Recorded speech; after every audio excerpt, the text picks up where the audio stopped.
Jason സ്റ്റാഥത്തിന്റെ പുതിയ action ത്രില്ലറായ ഷെൽട്ടറിനെ കുറിച്ച് വേഗത്തിലൊന്ന് നോക്കാം. ഇതിലെ കഥ ഇങ്ങനെയാണ്.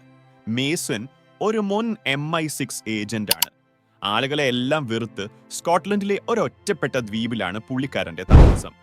പക്ഷേ ഒരു വലിയ കൊടുങ്കാറ്റിൽ ഒരു പെൺകുട്ടി അപകടത്തിൽപ്പെടുമ്പോൾ അവളെ രക്ഷിക്കാൻ അയാൾ നിർബന്ധിതനാവുന്നു. അതോടെ അയാളുടെ ഭൂതകാലം അയാളെ വേട്ടയാടാൻ എത്തുകയാണ്. അപ്പോൾ ഒന്നാമത്തെ കാര്യം, ഇതൊരു സമ്പൂർണ്ണ ജേസൺ സ്റ്റാഥം ഷോയാണ്. അദ്ദേഹത്തിന്റെ സ്ക്രീൻ പ്രസൻസും ആ ക്ലോസ് ക്വാർട്ടർ ഫൈറ്റുകളുമൊക്കെ കിടുവാണ്.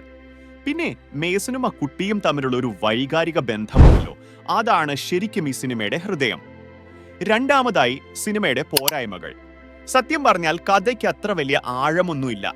മേസന്റെ പഴയ കാലത്തെക്കുറിച്ചോ വില്ലനുമായുള്ള ശത്രുതയെക്കുറിച്ചോ കൂടുതലൊന്നും പറയുന്നില്ല. അതുകൊണ്ട് സിനിമയുടെ അവസാന ഭാഗമൊക്കെ എത്തുമ്പോഴേക്കും എന്തോ ഒരു വേഗത്തിൽ തീർത്ത പോലെ നമുക്ക് തോന്നും.